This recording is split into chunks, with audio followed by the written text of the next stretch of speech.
Chapter 109. Although this Trunks was famed for being difficult to deal with, his reputation was quite good.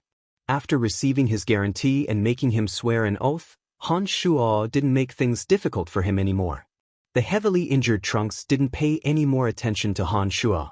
He struggled to take out some gauze and medicine from his space ring and smeared it on his wounds with trembling hands. He grimaced in pain as he bandaged his wounds.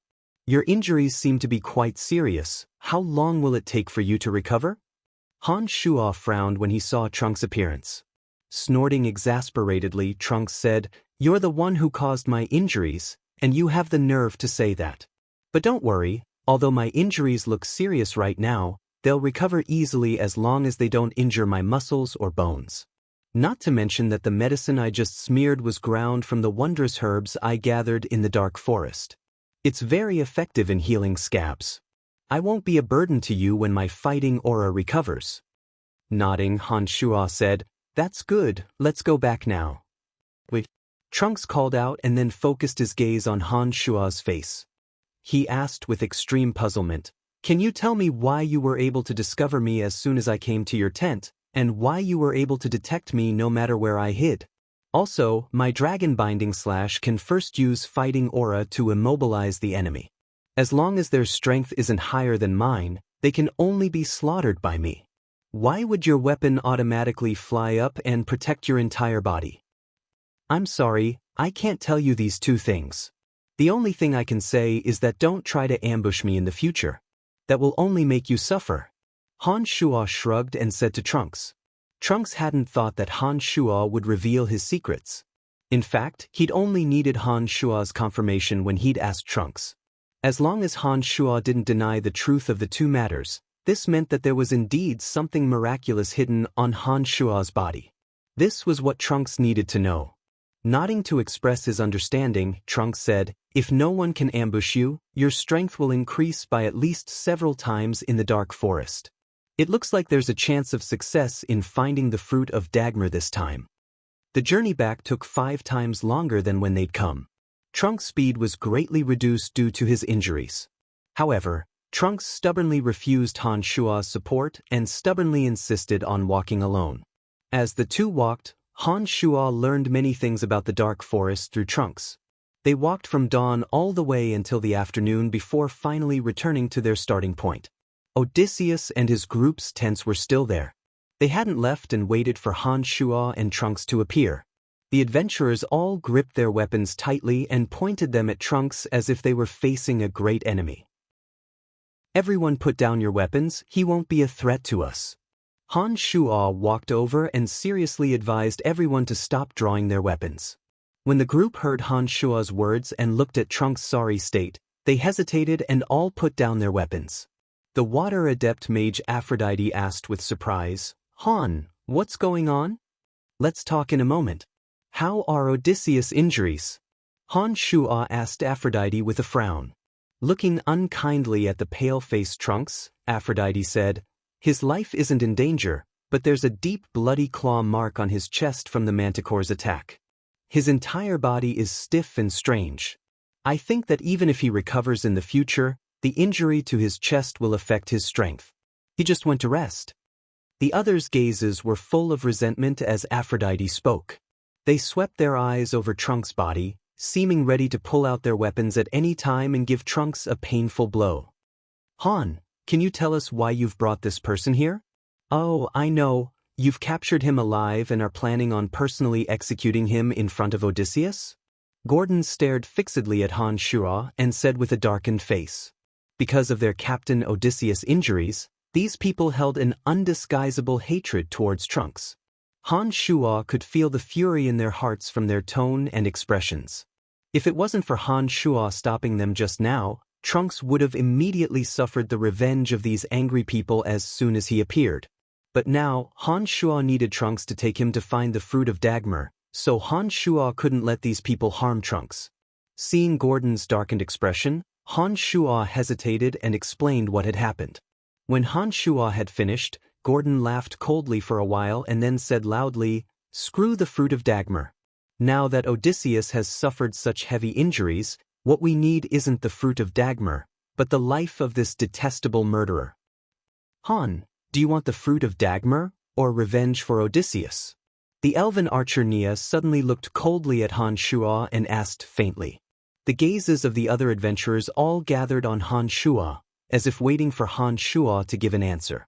Han Shuo suddenly felt a great headache at this moment. He hadn't thought that Odysseus' injuries would be so severe, nor had he thought that these people's concern for Odysseus was clearly far greater than the fruit of Dagmar. In Han Shuo's heart, he hadn't thought of these people as trustworthy companions to begin with. He'd only come with them purely for the fruit of Dagmar. Han Shuo felt a bit surprised by the events that had transpired now, and was a bit touched by their friendship with Odysseus. However, because he'd already promised Trunks earlier, Han Shuo didn't know how to handle things at the moment. As the main character, Trunks had been silent since he'd arrived. There wasn't any panic in his gaze as he calmly scanned everyone's faces. Only now did he suddenly open his mouth to say, "It looks like everyone doesn't welcome me, but I have a way to cure Odysseus' injuries. Is there anyone willing to trust me?" Han Shuo didn't wait for the others to say anything after he'd said these words when he immediately said, "You can help Odysseus?" Nodding, Trunks said with certainty, "Odysseus' injuries were caused by the manticore. The manticore is my companion, so I naturally know how to treat injuries caused by it. Follow me." Han Shuo had long since sensed Odysseus breathing and immediately didn't waste words as he led Trunks to open one of the tents, revealing Odysseus, who was also pale-faced and a bit weak. There was a large hole in the soft armor on Odysseus' chest that had been wrapped up with gauze. It was impossible to see the extent of the injuries inside. Aphrodite and Gordon also walked in after Trunks, and Han Shuo walked in. The others surrounded the outside of the tent, carefully preventing Trunks from making any rash movements. "Take off the gauze," Trunks ordered after walking in. The group hadn't said anything since Trunks had said he had a way to help Odysseus, as if they were waiting to see Trunks' actions before deciding what to do next. Gordon was still silent, but he walked towards Odysseus. He first woke Odysseus up and then helped him take off the gauze amidst Odysseus' astonished cries, revealing the frightening wound on his chest that was so deep that bone could be seen. "Han, what's going on?" Odysseus looked weakly at Han Shuo and asked in confusion. "Don't move and don't speak. I'll explain when your injuries have stabilized." Han Shuo moved closer to Odysseus and said softly. At this moment, Trunks took out a medicine bottle from his space ring and poured out some red powder from within, slowly applying it to the wound on Odysseus' chest. He opened his mouth to explain faintly, "The tail of a manticore contains a great poison that numbs and stiffens the body. Its claws also contain this poison, but it's not as strong as the tail. The powder I've applied to him can remove the poison from the manticore's claws and speed up the formation of scabs. His chest has suffered such a heavy injury. Even if he completely recovers, it'll affect his strength in the future." Gordon's expression eased a bit, but he still appeared a bit unfriendly as he stared at Trunks. If he still wants to obtain the fruit of Dagmar, he'll definitely run into the Medusa in the swamp. The blood of the level 1 magical creature Medusa has a miraculous effect on wounds. As long as we kill the Medusa and smear its blood on his wounds, I guarantee that there won't be any side effects. The wound on his chest will heal even faster in the future. Trunks faintly explained after flicking a glance at Gordon. Looking at Gordon and then at Aphrodite, Han Shuo said calmly, "I think we need him to find the Medusa for us. What do you think?" Aphrodite and Gordon looked at each other and nodded at the same time. Chapter 110. Two swordsmen made a simple stretcher to carry Odysseus. After understanding what had happened, Odysseus tried to dispel everyone's hostility towards Trunks. It was a pity that although everyone didn't continue to call for Trunks to be killed, no one gave him a friendly look either. Trunks himself was quite open to everyone's hostility. Han Shuo even felt that he didn't care at all. Han Shuo asked Trunks in surprise, but Trunks only responded very coldly, "If you hadn't miraculously discovered my tracks, none of them would have left alive. I've never paid attention to people who pose no threat to me." Han Shuo had understood some of the rules of the Dark Forest from Trunks in the days he'd spent with Trunks. In the depths of the dark forest, everything depended on one's strength. Everything else was secondary.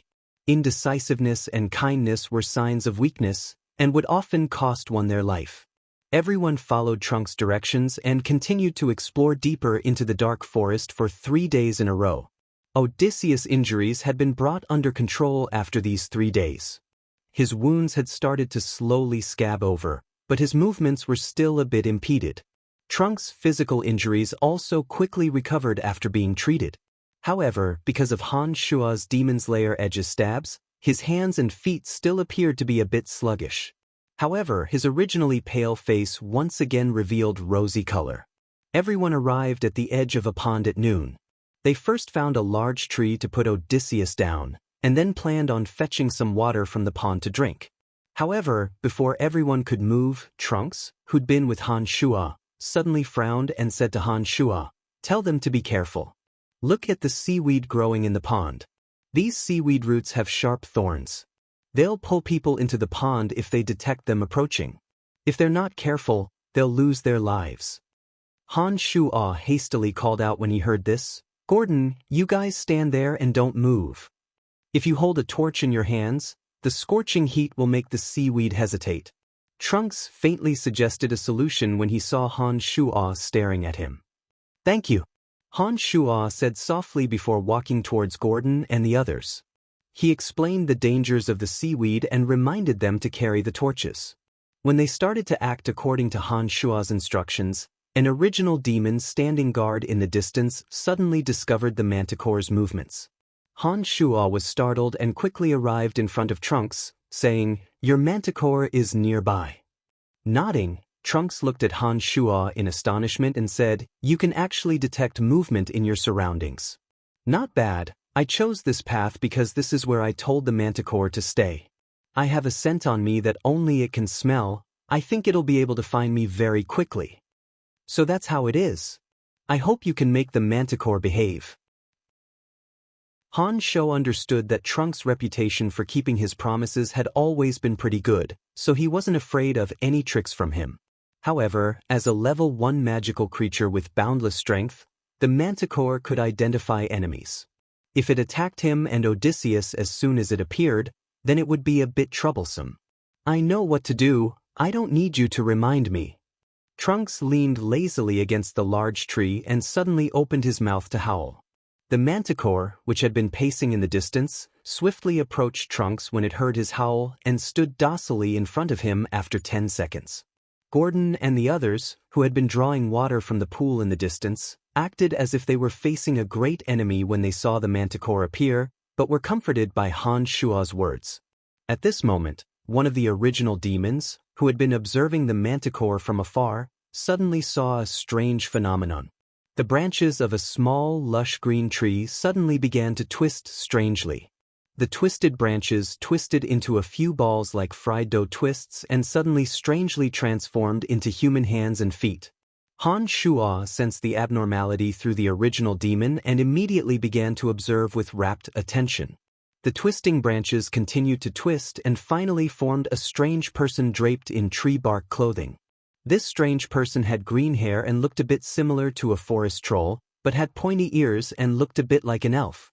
Just as Han Shua was puzzled, the strange person identified the direction and headed in the direction that the manticore had just walked, murmuring lowly, "If the manticore is here, then Trunks must be nearby as well." Han Shua was startled and abruptly stared at Trunks. "There's a strange person who seems to have set his eyes on the manticore. He was just a tree and is now following the path that the manticore has taken and is approaching. He seems to recognize you." Trunks' lazy expression was swept away as soon as Han Shua's words had sounded. He stood up with a bang and leapt onto the manticore's back, saying, "If I'm not wrong, that person should be the great druid Caspian. As a great druid, Caspian has the ability to transform into a tree or a giant bear. He can also communicate with trees. I can't meet him with my current strength, we have to leave immediately." "It's too late, he's already here." Han Shua frowned and suddenly spoke. Originally, Han Shua had wanted to ask Trunks before deciding whether to leave or stand their ground, but he hadn't thought that the great druid Caspian would move so quickly. Caspian leapt onto a tree branch just as Trunks was speaking. The soft branch seemed to have a mind of its own as it suddenly swung and tossed Caspian over. Caspian had already landed in front of Trunks as soon as Han Shuo had finished speaking.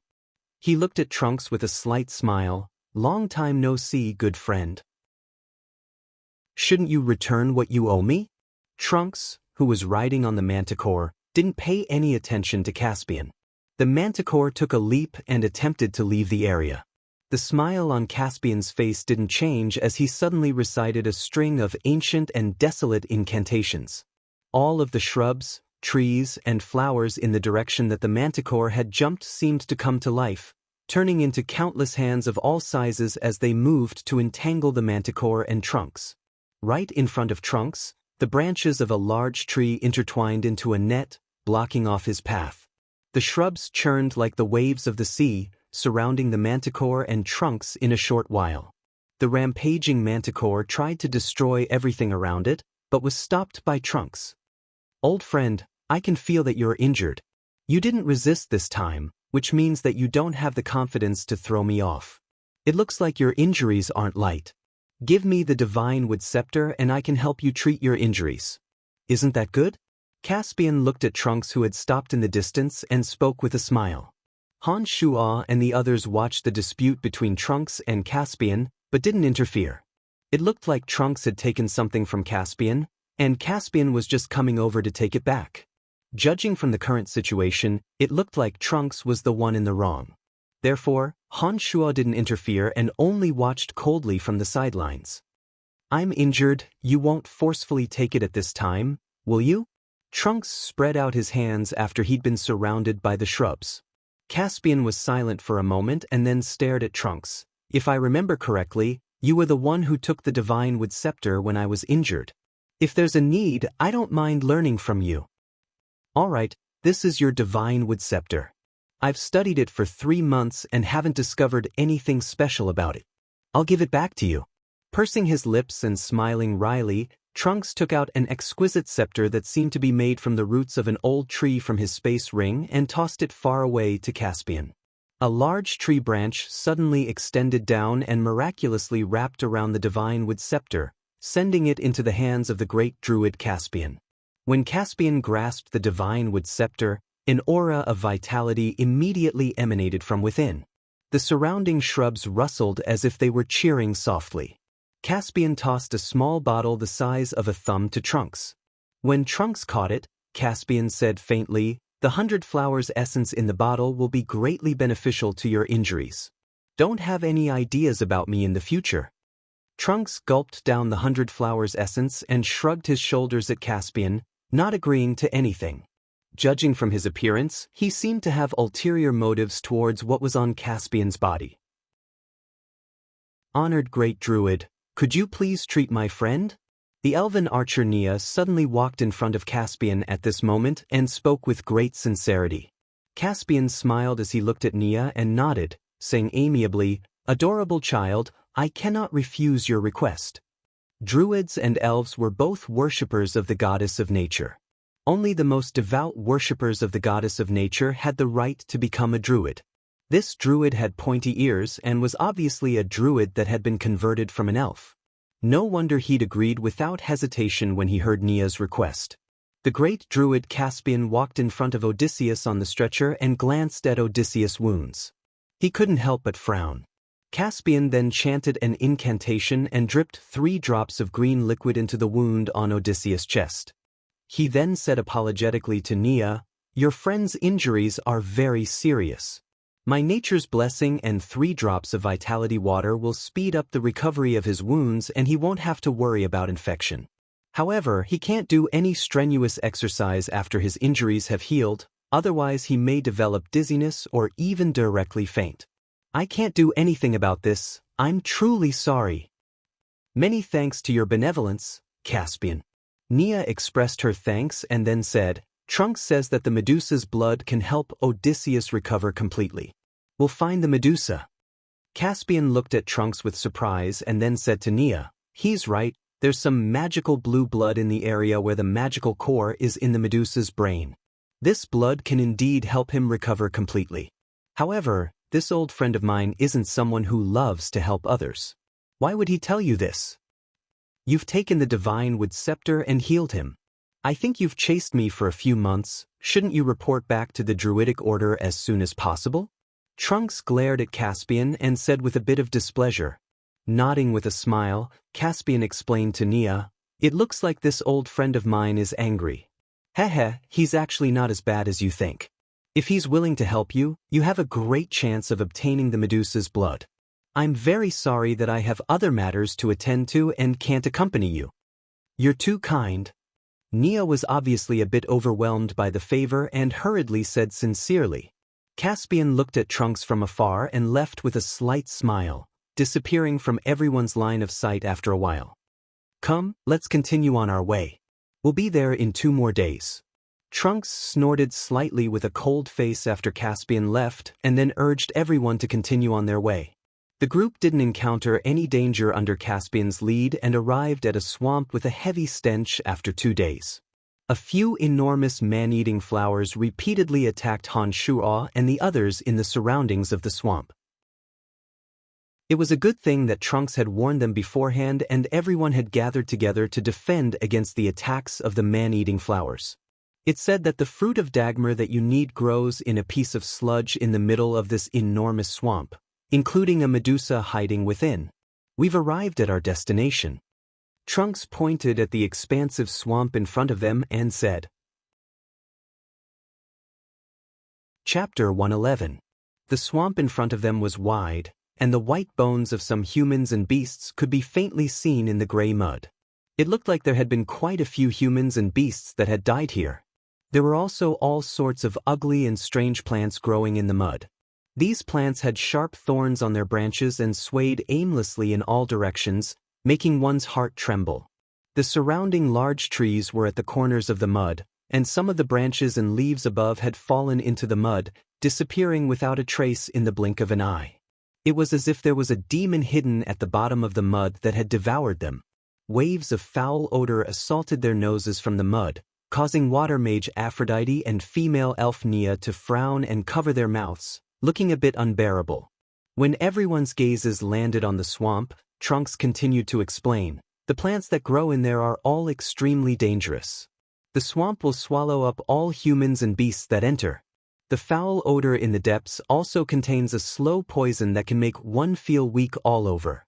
The Medusa that hides in the swamp can roam freely in there and is very difficult to deal with."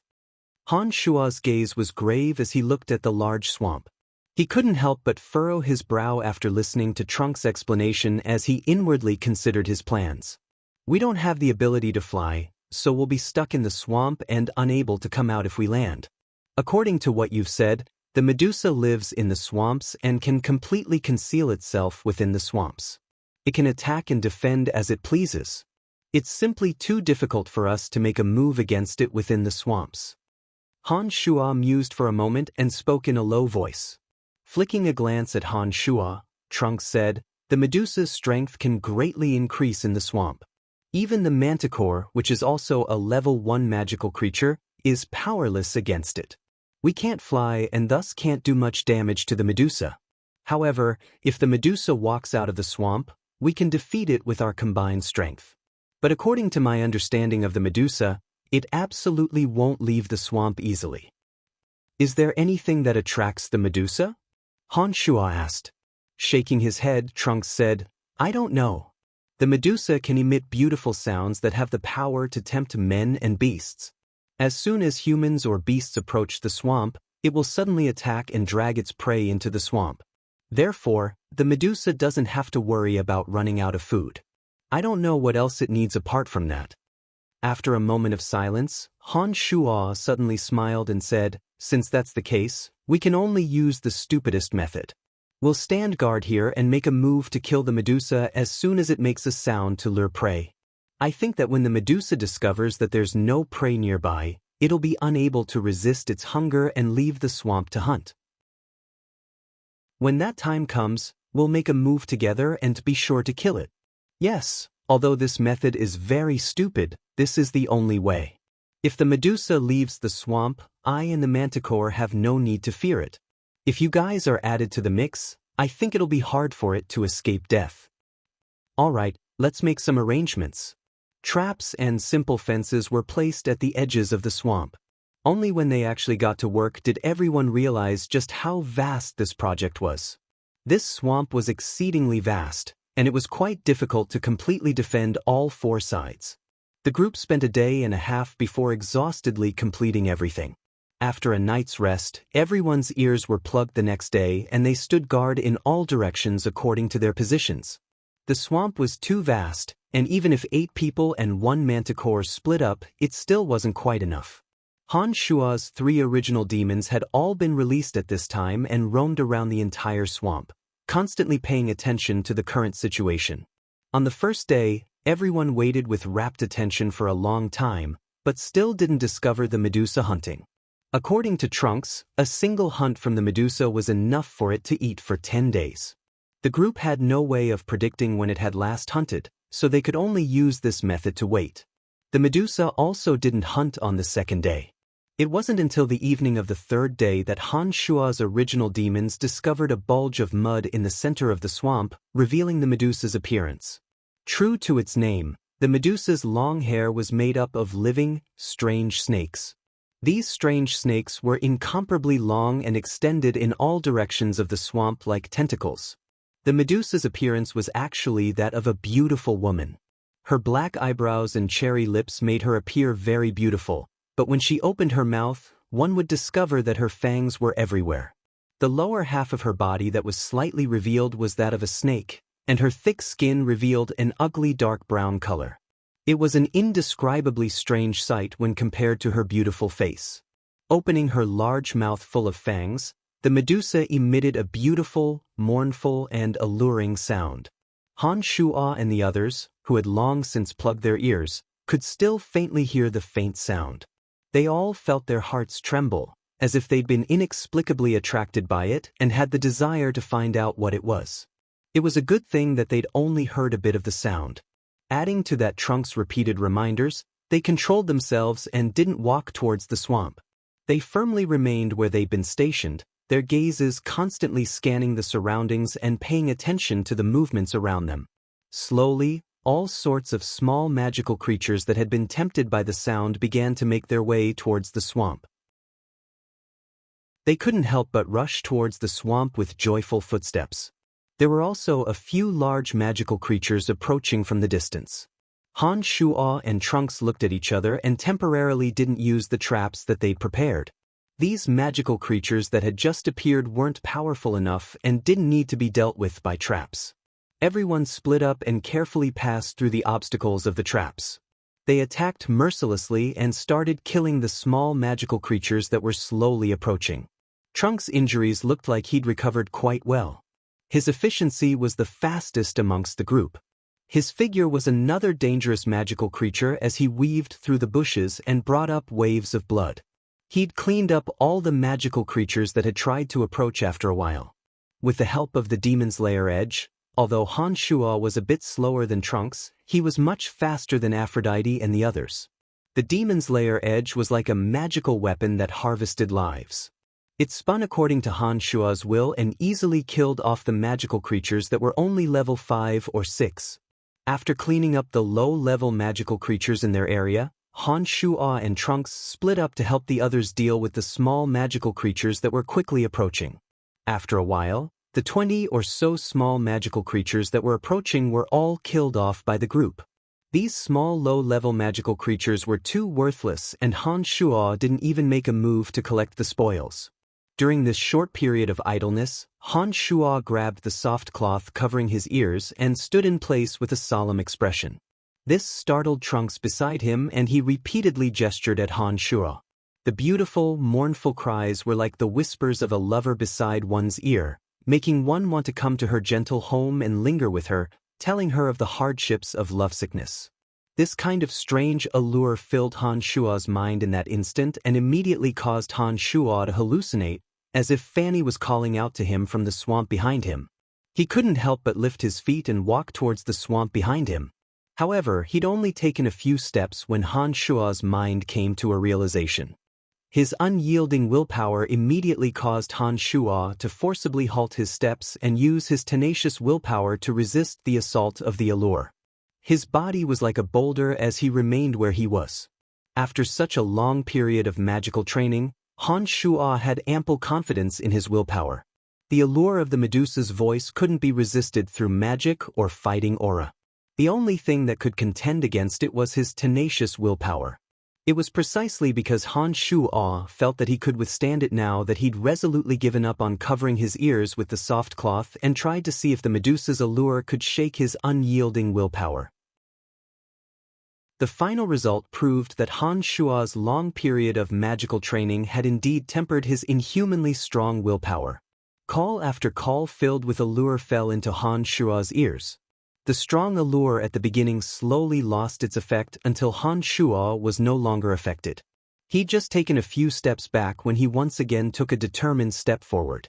His expression was relaxed and natural, obviously no longer affected by the allure of the magical voice. In the distance, Trunks watched in amazement as Han Shuo's initial difficult resistance turned to the ease with which he'd handled the situation. He couldn't help but raise his thumb in admiration at Han Shuo's tenacious willpower. 5 or 6 level 3 and 4 magical creatures once again appeared in everyone's line of sight, as well as 2 frost eagles circling in the air. Han Shuo, Trunks, and the others looked at each other and were immediately startled. All of their attention was focused on the frost eagles flying low in the air. These frost eagles had obviously been affected by the Medusa's voice and looked like they were planning on resting in the swamp. Otherwise, they wouldn't have flown so low. Han Shuo grasped the powerful crossbow in his hand and took aim at the extended throat of one of the frost eagles. An accurate arrow whistled through the air. At the same time, Nia and the 2 mages made their moves at the same time, targeting the other frost eagle. This frost eagle wasn't small. Once it landed in the swamp, the Medusa wouldn't be able to come out for at least 5 or 6 days. Then, all of their previous preparations would be for naught. Therefore, the group absolutely couldn't allow the frost eagle to land in the swamp. The confused frost eagle was obviously less vigilant than before. Han Shuo's crossbow arrow stabbed into the Han Shuo eagle's neck and shot it down from the air. On the other side, the attacks of Nia and the 2 mages seemed a bit weak due to the distance. A few of Nia's arrows stuck into the frost eagle's body, but didn't seem to cause much damage. Han Shuo was a bit anxious when he saw the wounded frost eagle fly over the group's heads and land in the swamp. The crossbow needed to be reloaded and readied before it could be used. There was no way they could make it in time. Just as Han Shuo was about to bring out the demon's lair edge, Trunks suddenly flung out a short sword. The short sword was imbued with Trunks' fighting aura and sank into the frost eagle's tailbone. The speed of the frost eagle's flapping wings was obviously greatly affected after being hit by the short sword, and it gradually fell downwards. The manticore in the distance then dashed out like lightning and suddenly appeared in front of the frost eagle. With a swipe of its powerful claws, the frost eagle's neck had already been torn apart. The magical creatures on the ground had all been wiped out by the traps and the 3 swordsmen. Everyone had just breathed a sigh of relief when a female elf suddenly appeared in the distance. Her features were pure and beautiful, and she wore a gorgeous dress. She walked quickly towards Han Shuo with a blank expression. Startled, Han Shuo immediately rushed out and blocked the female elf's advance. He opened his mouth and said, "Stop, stop right now." It was a pity that the female elf had temporarily lost her reason after being bewitched by the Medusa. She turned a deaf ear to Han Shuo's words of advice and walked straight towards the swamp. "Not everyone has the same willpower as you. Stop trying to persuade her, hurry up and hug her." Trunks finally couldn't help but yell out when he saw the female elf approach the swamp step by step and Han Shuo continue to persuade her. Han Shuo started as he watched the female elf approach the swamp step by step. He finally reached out with lightning speed and grabbed the female elf in his arms, ignoring her resistance as he carried her out. "Brother to you, brother." The female elf continuously called out as she struggled in Han Shuo's arms. When she discovered that she couldn't break free, her little fists suddenly hammered Han Shuo's chest as she mournfully called out the word, "brother." This level of attack didn't seem to hurt or itch Han Shua's chest. Han Shua's body slowly moved away from the swamp as he tightly held the female elf. The Medusa's beautiful cries became more and more urgent, but there were no longer any movements of humans or beasts in the surroundings. After a while, the Medusa finally stopped its alluring calls when it saw that it had no effect. Its body that had been hidden in the swamp all this time gradually revealed itself. Chapter 112. When the Medusa's body slowly emerged from the swamp, Han Shua finally discovered that the Medusa was even larger than he'd imagined. The Medusa's head was filled with little snakes that continuously extended and danced. Its snake-like lower limbs were as thick as water buckets, and its body was 5 or 6 meters long when fully extended. Everyone pay attention, I think the Medusa is planning on leaving the swamp to hunt. Through the observation of the original demons, Han Shua clearly saw the Medusa's movements and immediately warned everyone. Bad guy, big bad guy. After Han Shua's startled cry sounded, a shriek sounded from within his arms. The pure and beautiful female elf suddenly became violent and had a panicked expression on her face. Her little fists continuously pounded on Han Shua's chest. When he saw that the female elf had returned to normal, Han Shua immediately let go of her and the demon's lair edge abruptly appeared in his hand. His eyes calmly scanned the surroundings, planning on finding a suitable place to deal with the Medusa. What are you doing? The female elf was greatly startled and thought that Han Shua wanted to silence her. She frantically retreated 2 steps and a magic staff suddenly appeared in her hand. She chanted an incantation and a sharp wind blade shot towards Han Shua's head. Damn it, why are you attacking me? Han Shua immediately glared angrily at the elf after dodging the attack. However, it looked like this female elf was even angrier than Han Shua. She looked at Han Shua with great enmity and snorted angrily, "What did you do to me just now?" The hungry Medusa was obviously growing impatient when it saw that no prey had entered the swamp. Its enormous body quickly moved through the swamp and started approaching Han Shua's group. Han Shua didn't have the time to tangle with this female elf at this moment. When he saw the female elf archer Nia walk over, Han Shua abruptly beckoned her over and pointed at the female elf who didn't understand the situation.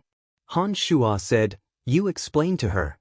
Han Shua immediately left after he'd spoken and arrived next to Trunks, Aphrodite, and the others. He said urgently, "It looks like the Medusa can't endure its hunger and is trying to leave the swamp in search of prey. It's coming in this direction, everyone pay attention. You 2 mages leave quickly and stay on the large tree behind the trap. You 2 swordsmen split up and don't let the Medusa discover your tracks. Han, you and I will leave temporarily and we'll block off its path of retreat when the Medusa appears. The Medusa is very difficult to deal with in the swamp, but if it leaves the swamp, it may not be a match for my manticore in a one-on-one fight. Therefore, we have a great chance of killing it. The only thing we need to pay attention to is to not let it discover our tracks. Otherwise, it'll be very difficult for us to deal with it once it returns to the swamp." Trunks suddenly called out loudly at this moment and quickly commanded everyone to get into position. At such a critical moment, even the other adventurers who had originally harbored enmity towards Trunks didn't continue to say anything for the sake of the Medusa. They all nodded and began to move according to Trunks' instructions. Han Shua nodded towards Trunks and suddenly retreated, making a detour and leaving the path that the Medusa would definitely take. Through the observations of the original demons, Han Shua's grasp of the overall situation was far greater than the others. The Medusa appeared to be quite cautious and didn't immediately leave the swamp after carefully coming ashore. Instead, it seemed to be thinking as it stayed by the side of the swamp. The magical creatures that had just appeared had all been stripped of their valuables and their corpses thrown into the enormous trap that had been prepared beforehand. The Medusa's head spun a few times and her watery eyes appeared a bit confused. She didn't seem to understand why no one had approached after hearing the sound. After a while, the Medusa finally left the swamp and walked towards the location where Aphrodite and the others were lying in ambush. Through the observations of the original demons, Han Shua discovered that the elf, who'd been quite enraged just now, had finally calmed down after Nia's persuasion. He looked over with interest, and only retreated a bit unwillingly under Nia's repeated persuasions. However, he didn't want to stay too far away from them. After leaving the swamp, the Medusa slowly advanced with a heart full of caution. Han Shuo and Trunks, who had just circled around, appeared at the edge of the swamp from another direction and completely blocked off the Medusa's path of retreat. Han Shuo and Trunks exchanged a knowing look and silently approached the Medusa from behind at the same time, ready to act at a moment's notice. Finally, after the Medusa had left the swamp for a few dozen meters, its wriggling body suddenly neared the trap. The Medusa's body was long and slender, and when its upper body sensed the existence of the trap, it relied on the strength of its lower limbs to keep its slanted body from falling into the trap. Instead, it moved step by step towards the outside of the trap as its serpentine body twisted. At this moment, water dragons and lightning suddenly appeared in the sky and crackled down towards the Medusa. Nia, who wasn't far in front, also drew her bow and fired. A few sharp arrows flew through the air, heading straight for the Medusa. Gordon and the other two swordsmen on the side joined forces and chopped down a tree trunk that had been suspended high in the air. The thick tip of the tree trunk suddenly smashed towards the Medusa with a loud boom. At this moment, the Medusa immediately realized that it had fallen into an ambush. Its lower limbs miraculously wrapped around a large tree next to it, and its body that had been about to fall into the trap suddenly leapt high into the air, landing back on flat ground with a bang. The tree trunk that had been targeting the Medusa crashed down from where its neck had been resting in the air just as the Medusa had dodged. It crashed into the bottom of the trap with a loud boom. Aphrodite's water dragon obviously didn't have the killing power it should have when it crashed into the Medusa's body. The Medusa shook its head and shook its tail, and the water dragon turned into a spray of water that filled the sky and scattered. It was the lightning strike that caused the Medusa to cry out mournfully in pain. Only one of Nia's arrows had stuck into the Medusa's soft neck, but it had only sunk in a few inches and hadn't caused any fatal damage. The Medusa's body writhed violently, indicating that it hadn't been affected too much. After the first wave of attacks had landed, the Medusa quickly turned around with a shake of its body. It didn't attempt to retaliate against those who had attacked it and crawled towards the swamp. It looked like it was planning on entering the swamp before making any further plans. It was a pity that Han Shuo and Trunks had long since been prepared at this moment. Fierce milky white fighting aura and the deafening whistle of the demon's lair edge rang out, both targeting the Medusa. They suddenly appeared on the Medusa's neck and face. The Medusa had been able to easily deal with the previous attacks, but Han Shuo and Trunks' attacks finally made the Medusa feel the threat of death. These two waves of attacks were ferocious and contained a domineering killing intent that caused the high-level magical creature to burst forth with all of its energy. Its enormous body suddenly became exceedingly nimble as the snake hair that filled the sky suddenly danced.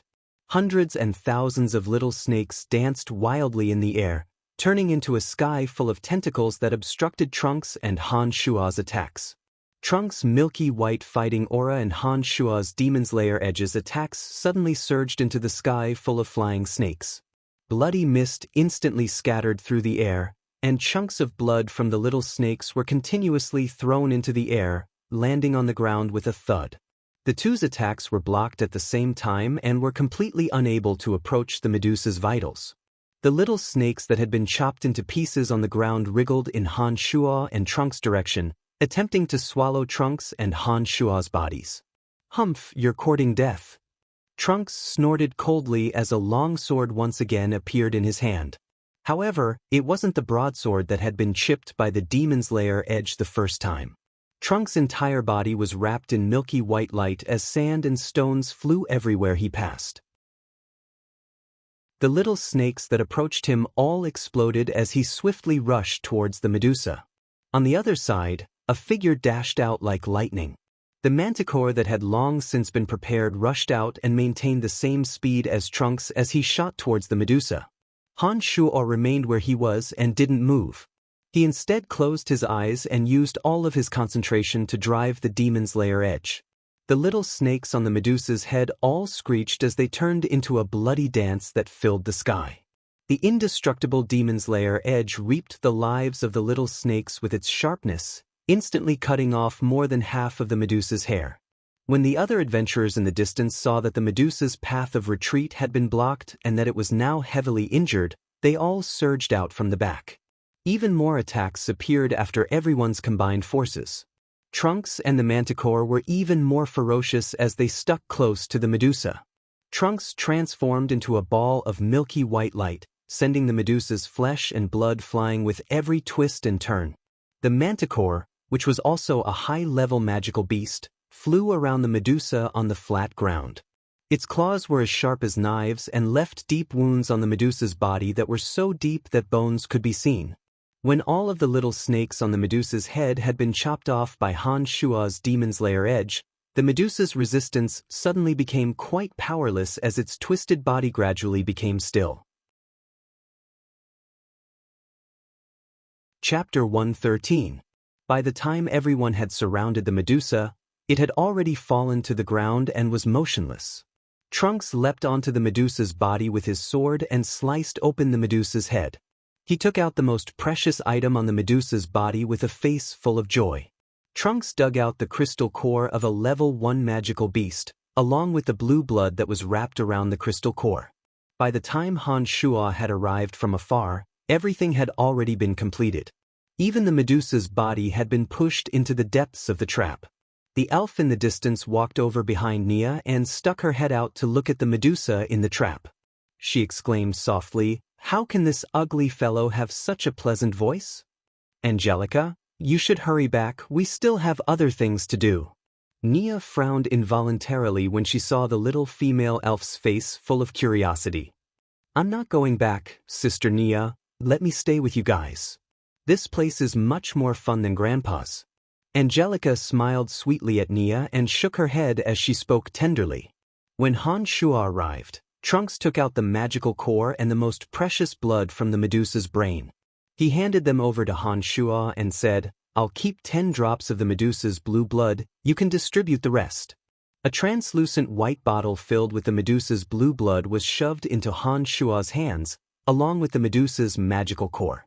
Grasping the items that Trunks had handed over, Han Shua asked, "How many drops of blood does Odysseus need to completely recover?"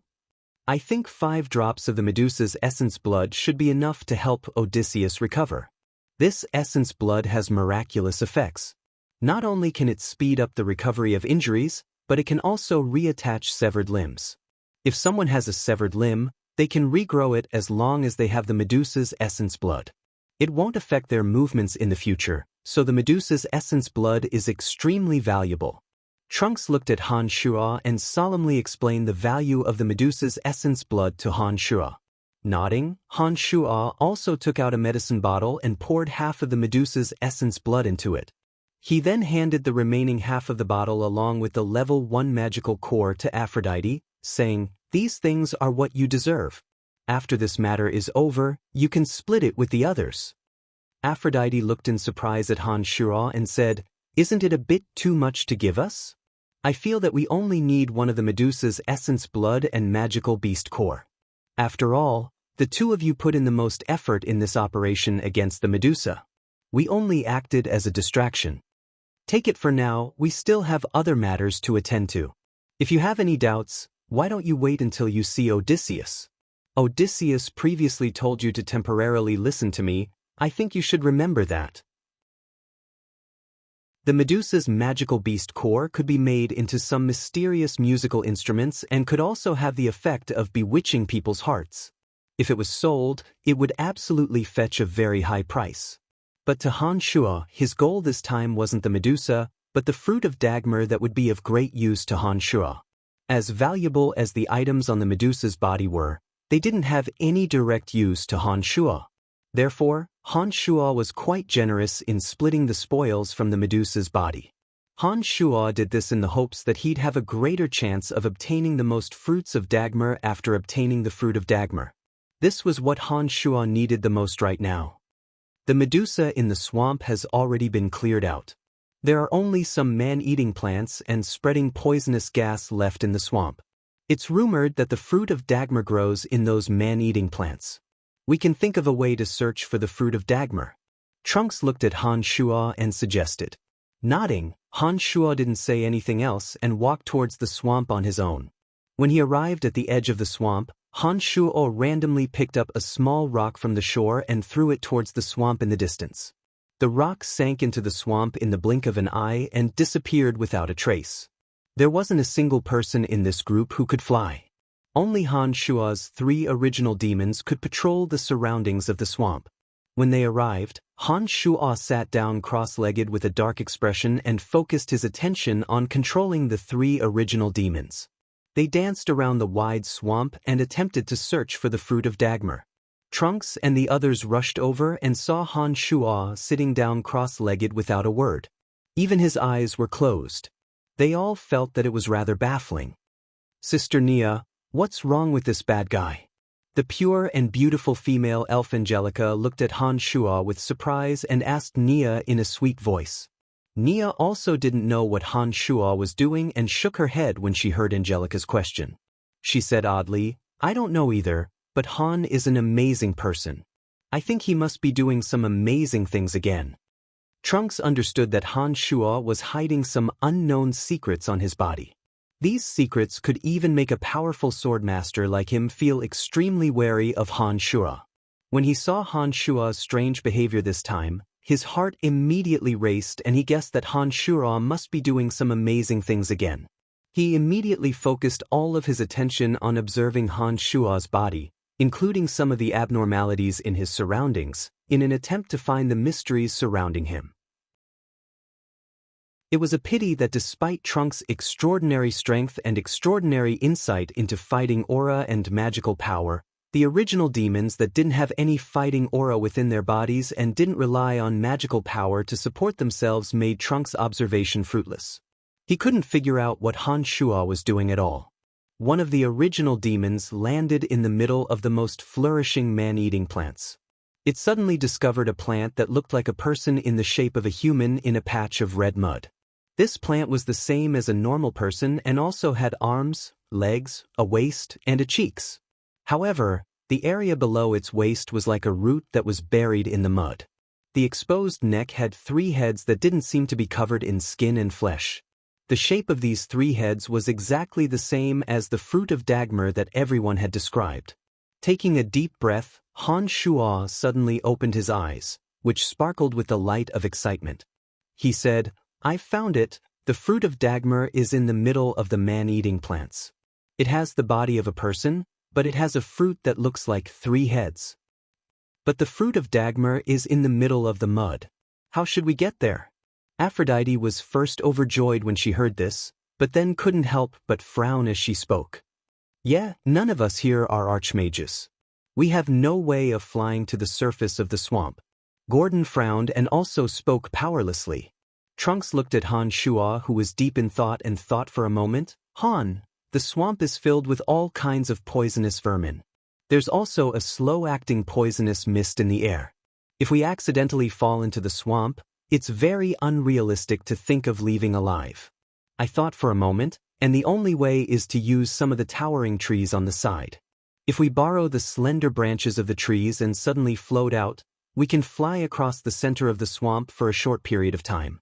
However, I can't guarantee that the floating power of those branches will be enough to send people directly to the other side. In addition, it'll only take the blink of an eye to float across the center of the swamp. I think it's impossible to get close to the fruit of Dagmar in that amount of time and obtain the fruit of Dagmar under the attacks of the man-eating plants. Han Shuo continued to furrow his brow in silence after Trunks had spoken. After a while, Han Shuo suddenly revealed a faint smile and stared at the female elf Angelica with a face full of smiles. He spoke amiably, like a big bad wolf asking a little white rabbit, "Beautiful and adorable elf, did you cast a wind blade spell on me just now?" Pulling the slightly panicked Angelica behind her, Nia looked a bit oddly at Han Shuo, like a mother hen protecting her chicks. Han, don't tell me you've taken what happened just now to heart and are planning to take revenge on Angelica? Angelica's status is noble among us elves, so I advise you not to provoke her. In addition, I won't allow you to target her. A smiling face isn't a good thing. That's what Grandpa told me. I feel quite awkward when I see his smile. He's definitely not a good thing. Angelica hid behind Nia and glared at Han Shuo, pouting coquettishly. Shaking his head with a wry smile, Han Shuo said to Nia, "What are you thinking? I need Angelica to help me with a little, if she's a wind mage?" Nia let out a sigh of relief after hearing Han Shuo's words and turned to look at Angelica in a friendly manner. She said with a smile, "He's not a bad person. You just cast a wind blade spell. What level of wind mage are you?" "I'm only of the mid-level. I can't fly. Don't make me go get that fruit, I'll fall." Angelica shrieked as her two slender legs shook and her body floated into the air. She held her breath, and her delicate little face was flushed red. She seemed to have used all her strength to leap into the air twice, and then fell to the ground with a thud. She spread out her hands towards the crowd and revealed a helpless expression. Her performance just now seemed to be telling everyone that she really couldn't do it, and that she would fall like this. I just need you to cast a mid-level Grim Wind spell in a bit. Is there a need for you to put on such a show in front of us to prove your incompetence?" Han Shuo didn't know whether to laugh or cry as he looked at this odd little elf and asked in a strange tone. Abruptly sitting up from the ground, Angelica patted the dust off her body and puffed out her small chest, saying proudly, "So it's just a hurricane spell. Angelica, promise to help you. What do you plan on doing?" Trunks and the others all gathered curiously around Han Shuo at this moment, waiting for Han Shuo's response. Han Shuo's face was grave as he looked deeply at Angelica and said lowly, "In a bit, as soon as I leave the tree branch, immediately cast a grim wind spell at me. Remember to cast it when I leave the branch, and you have to grasp the timing well." "Han, are you really planning on doing this? The force from the swinging branch won't be able to support you to the other side at all. Even with the help of the Grim Wind spell, it's quite unrealistic. In addition, the Grim Wind spell will only speed up your flight. You won't have a chance to retrieve the fruit of Dagmar then. I advise you to find another way." Trunks frowned as he looked at Han Shuo and tried to persuade Han Shuo. Shaking his head, Han Shuo's expression was resolute as he said to Trunks, "No need, I wouldn't do this if I didn't have the confidence. Don't worry, I have other methods." After he finished speaking, Han Shuo took out a tent from his space ring amidst everyone's astonishment. With a ferocious swipe of the demon's lair edge in his hand, the tent tore apart. Then, Han Shuo pondered for a moment before taking out some tough ropes to tie up the tent. After a while, Han Shuo stopped and said with a smile, "I've created a simple and crude tool. With the help of this tool and the aid of the Grim Wind, I'm confident that I'll be able to cross this swamp, and I'll be able to cross it at a slow speed." "Han, what is this strange thing? You say it can help you cross this swamp? I really can't believe it." Aphrodite looked suspiciously at the item in Han Shuo's hand and said in disbelief, "This is called a glider. It can do it." Han Shuo held the simple glider made from a tent and slowly climbed to the tallest and most luxuriant tree on the edge of the swamp under everyone's doubtful gazes. "Have you really decided?" Although Trunks didn't quite believe it, he couldn't see through the wonders of Han Shuo's body, so he didn't try to persuade him. Seeing that Han Shuo had climbed to the highest point and had prepared everything after holding onto a sturdy soft branch, he finally opened his mouth to ask, "I'm ready, Angelica. Are you ready?" Han Shuo nodded and spoke to the beautiful female elf Angelica in the distance. Angelica nodded proudly and said with great confidence, "No problem, you can begin." Chapter 114. Grabbing onto the soft branch, Han Shuo exerted force to fly out, his body drawing a semicircle in midair. When he returned to his starting point, Han Shuo's two legs kicked the tree trunk fiercely, his body once again leaping out like lightning. After swaying a few times like this, Han Shuo's body's range of flight grew larger and larger, and his speed also increased. The group looked at Han Shuo with astonishment, their hearts in turmoil following Han Shuo's swaying. Just when Han Shuo felt that he'd reached the peak of his swaying speed, he suddenly called out loudly, "Angelica, prepare to cast the Grim Wind." Han Shuo suddenly let go of the branch as soon as he'd finished speaking, and abruptly flew towards the other side of the swamp under the enormous force of inertia. At the same time, the simple and crude glider that he'd put away in his space ring had already appeared. Han Shuo grasped it beneath his body, as if he'd suddenly grown a pair of wings. At the same time, Angelica confidently chanted the grim wind spell, and a fierce gust of wind blew up where Han Shuo was, carrying Han Shuo towards the swamp. If it wasn't for the existence of the glider, Han Shuo would certainly have flown out like a bolt of lightning, and perhaps also fallen into the depths of the swamp amidst the lightning. However, with the assistance of the glider and the blowing of the grim wind spell, Han Shuo magically and slowly floated towards the center of the swamp. He wasn't in a hurry in terms of speed. "Oh my gosh, he really did it!" Nia cried out in surprise, her face full of incredulity. The other observers were also quite surprised, and only Trunks maintained his calm. He said lowly with a grave expression, "The poisonous air in the center of the swamp is the heaviest, and the man-eating plants there aren't easy to deal with either. It won't be that easy to obtain the fruit in a short amount of time. I hope he can get what he wishes for." After Trunks' words, everyone seemed to suddenly remember that Han Shuo's goal this time wasn't just to cross the swamp, but more importantly to obtain the fruit of Dagmar. After pouring cold water on Trunks, everyone's expressions became heavy. As he slowly approached the center of the swamp, Han Shuo's attention was unprecedentedly focused. The demon's lair edge in his hand had long since been tightly gripped, but his eyes were tightly shut, relying on the original demons to pay attention to all abnormal movements in the center. Finally, the demon's lair edge flew out of Han Shuo's palm with an ear-piercing whistle. When the demon's lair edge entered the swamp, the man-eating plants all extended their life-reaping branches and leaves, attempting to entangle the demon's lair edge into the swamp. However, the sharpness of the demon's lair edge didn't disappoint Han Shuo. Large patches of thick branches and leaves fell into the swamp as the demon's lair edge danced in the air. In the blink of an eye, a large patch of man-eating plants around the fruit of Dagmar had been cleared. As Han Shuo's glider neared, the demon's lair edge cut through everything as it pleased under Han Shuo's mental control. At this moment, Han Shuo, with his eyes closed, seemed to have reached some sort of tacit understanding with the demon's lair edge. It was as if Han Shuo himself had suddenly become that indestructible demon's lair edge. The three original demons appeared in that area at the same time, observing all the changes in the surroundings of the fruit of Dagmar from three different directions. As Han Shuo slowly approached, the man-eating plants in that area were all chopped up by the demon's lair edge. When Han Shuo was a few meters away from that area, Han Shuo, who'd been tightly shut all this time, suddenly opened his eyes. At the same time, he tilted his body and grabbed a noose in his hand, focusing all his attention on the fruit of Dagmar.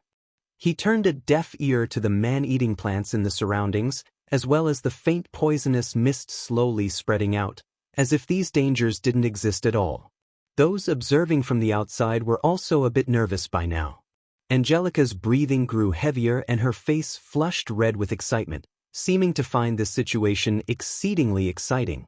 The noose suddenly flew out with a whoosh. The demon's lair edge that had just been chopping up the surrounding man-eating plants suddenly flew upside down. Under Han Shuo's will, the tip of the demon's lair edge and the noose flew towards the neck of the fruit of Dagmar's human form. A foul stench suddenly filled Han Shuo's surroundings. Han Shuo felt a tightness in his chest in that moment, and his mind became temporarily dizzy. The demon's lair edge that had been moving towards the fruit of Dagmar suddenly fell downwards without direction following Han Shuo's momentary lapse of concentration. "Careful, hang in there." Aphrodite suddenly called out from the shore, reminding Han Shuo to stay focused. The magical yuan automatically circulated to his chest, and wherever the magical yuan passed, the tightness in Han Shuo's chest disappeared bit by bit. His slightly dizzy mind once again returned to normal. With a thought, the demon's lair edge that was about to fall into the swamp suddenly whistled sharply. The sharp edge trembled and flew towards the fruit of Dagmar like lightning, bringing the noose with the tail of the demon's lair edge towards the neck of the fruit of Dagmar's human form. Delighted, Han Shuo took a deep breath and pulled forcefully with his large hands, tightening the noose. Branches and leaves of the man-eating plants that had come over once again were chopped off by the demon's lair edge that had completed its mission. Some of the branches and leaves even had colorful fluids flowing out of them. The fruit of Dagmar slowly left the swamp amidst everyone's trepidation. Han Shuo exerted more and more force, and with the help of the demon's lair edge, it cut off the fruit of Dagmar from the waist down. Han Shuo abruptly lifted it up, and the fruit of Dagmar, along with the neck and the human form's upper limbs, flew out of the swamp. Slowly exerting force in his hand, the fruit of Dagmar gradually retracted. The glider carried Han Shuo across the center of the swamp and slowly flew towards the other side. "Rot them!" A sharp cry suddenly sounded at this moment, and then 4 arrows with flames burning on them shot towards Han Shuo's body. At the same time, an enormous hand suddenly formed from the mud, grabbing towards Han Shuo's legs. "Oh, damn it, there's an enemy!" Trunks suddenly cursed from the shore and shouted loudly. Han Shuo, who was on the glider, was only a dozen or so meters away from the opposite shore. The enormous hand formed from the mud was the greatest threat, so Han Shuo had no choice but to call back the demon's lair edge to deal with it. Of the 4 burning arrows, 2 were aimed at Han Shuo, and the other 2 were aimed at the glider beneath Han Shuo. At this moment, Han Shuo would rather be injured than let the glider ignite and fall. He took out a dagger from his space ring and fiercely brandished it to block the 4 incoming arrows. The 4 burning arrows were obviously not easy to deal with. Han Shuo had no foothold on the glider and was in a rather sorry state.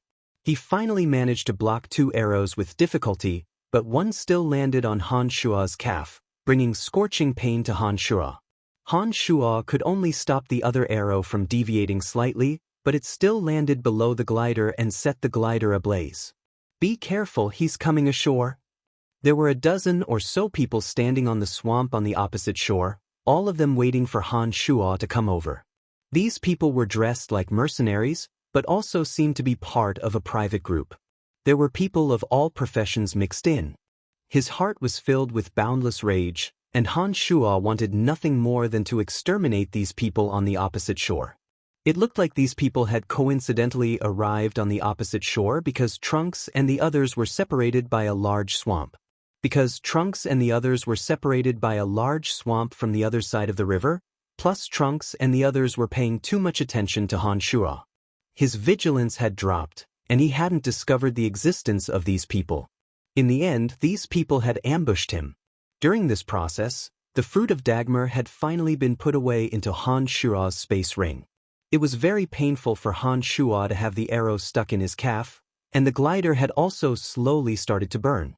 Han Shuo's sleeves had already been scorched, causing Han Shuo to endure the heart-wrenching pain of being burned. However, with the burning Han Shuo and the glider still continued to land unimpeded on the opposite shore. However, these people were vicious enough, and some more set up their bows and arrows, attempting to shoot Han Shuo to death in midair. The Manticore's roar suddenly sounded at this moment, and then Han Shuo saw a murderous Trunks charge directly at the group with his sword in hand. Not far away, Aphrodite and the other adventurers were also enraged to the extreme as they quickly approached the opposite shore. Under the effects of the demon's lair edge, the giant hand of sludge that had just been formed by the Earth Mage had already calmed down. The demon's lair edge finally returned to Han Shuo's side when the whistling sounds of arrows rang out, helping Han Shuo smash the string of arrows into pieces. Enduring the heart-wrenching pain, Han Shuo's hands had been largely burned, and his hair had also been charred black. With a deep-rooted hatred, the glider finally landed on the opposite bank, which was burning fiercely. When Han Shuo had forcibly pulled out the arrow stuck in his calf, Han Shuo's expression was a bit frightening as he stood up resolutely. A pair of bone-chilling and extremely dangerous eyes shot onto the ambushers.